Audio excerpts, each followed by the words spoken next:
I'm Katie Mixon. Welcome to Minimal Mindful Mama.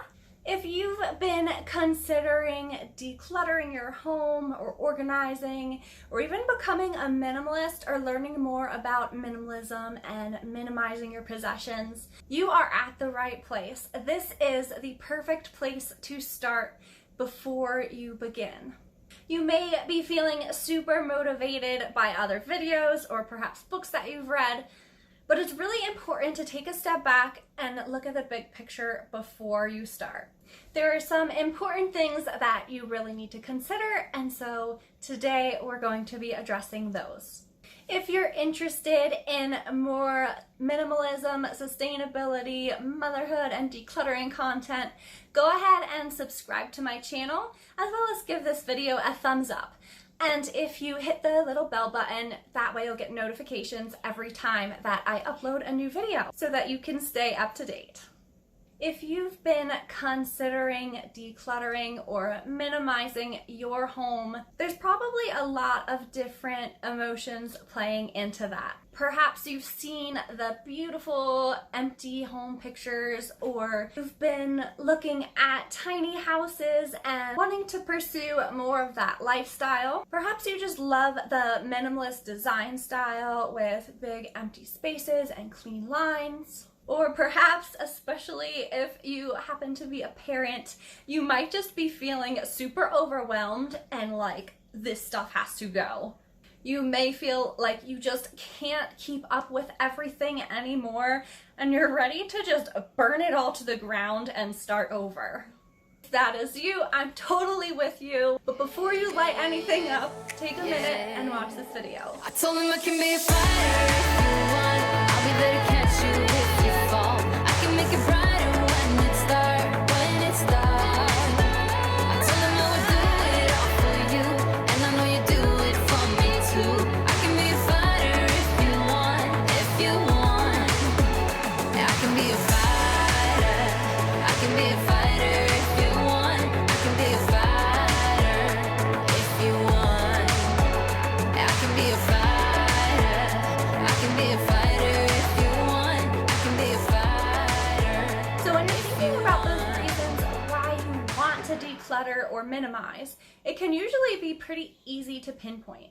However, it's not always as easy to identify what you want your life to look like at the other end. You just know that what is happening now is not working for you and that changes need to happen. So I have a really helpful exercise to help you determine that and to keep you on track and motivated as you begin to declutter and minimize. Minimalism is a mindset, it's a way of thinking, and mindset shifts take time.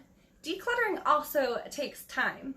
So we definitely want to make sure that we are committed to this for the long haul and are going to be able to stay on track. Otherwise, and I've seen this happen so many times, you'll go on a big cleaning, organizing, decluttering spree, you'll get rid of a ton of stuff, and then a few months later, you'll have replaced all the clutter in your home with new clutter and you'll be back at square one. So this exercise I want you to do first alone, and then you can do it again with your family. So first, spend some time thinking about what you want your life to look like.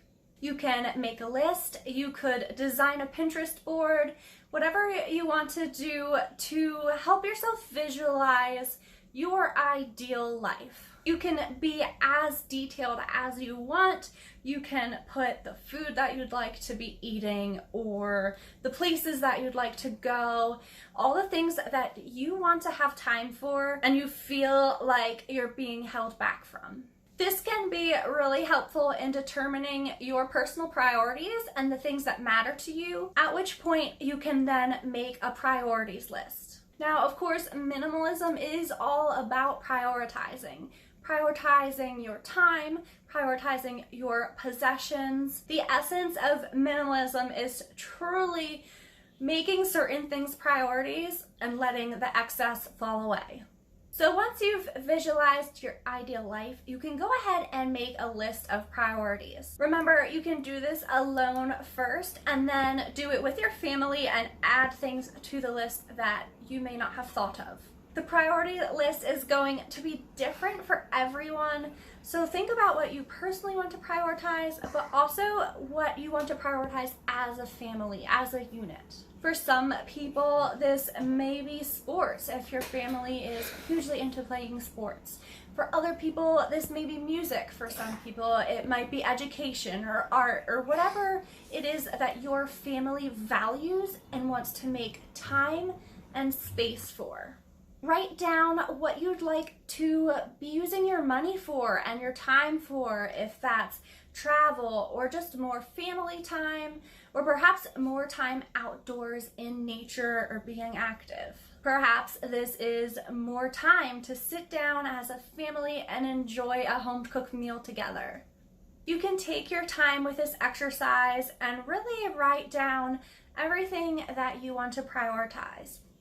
Then when you do it again with your family, you can add things to your priorities list. And if your family is totally on board, you can even have them make their own personal priorities lists as well, so that when you come together to discuss it, you can see where your lists align and where your family members have similar priorities that can be moved to the top of the list.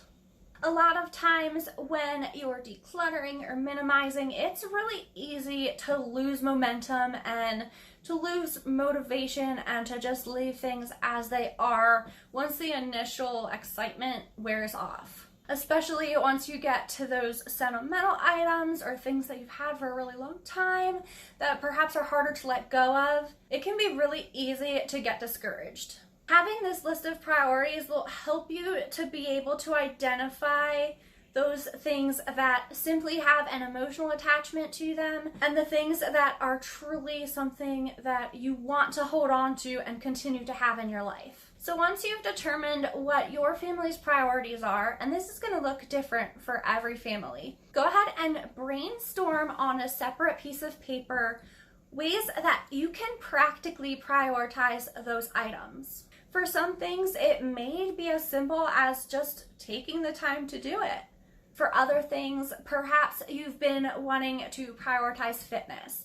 You could consider setting up a home gym, and practically that may look like decluttering another room to repurpose. Or perhaps that would look like eating out one less day a month and putting that money towards a gym membership. You can do this alone or together as a family, but be really creative. Take those priorities from the hypothetical and make them practical. By knowing what your priorities are and how you can practically achieve them, you'll be able to be more mindful about your life. You'll start to actually make those small changes towards creating the life that you want to have. You'll be able to evaluate your purchases more to determine, does this align with my priorities and the life that I want to have? Or is this falling back into old habits? You may need to revisit the list as your family goes through different life stages. But having the list handy as you're decluttering will be such a helpful tool for you. Maybe in your family you've decided to prioritize sports, and so you're not going to want to declutter your sports equipment unless it's broken or outgrown. However, this might mean that you do end up decluttering that guitar that you've been holding on to since college and always meant to learn to play, but never gave the time to. On the opposite side of things, perhaps you want to prioritize music and you want to finally learn to play that guitar, and so that is something that you're going to hold on to and make room in your life for. But then maybe you will declutter some excess sports equipment and only keep a few things that you use the most, knowing that if you ever do have a need for something, you can always borrow it or rent it, or even find it secondhand. Our possessions are just things, and it's important to remember that and to realize that we're okay without our stuff.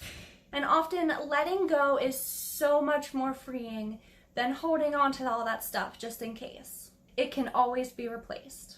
This can also help you to reevaluate your room usage and be creative with the layout of your house.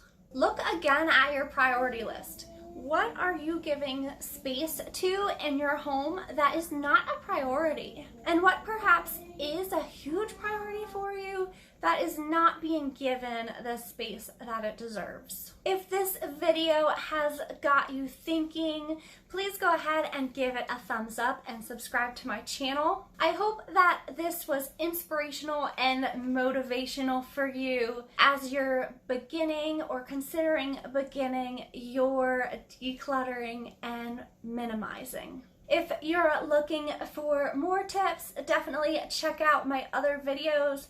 You can also find me on Facebook and on Instagram at Minimal Mindful Mama. I love making new friends, so please say hi in the comments. Happy decluttering, and I'll see you in the next video. I can be a fighter. I can be a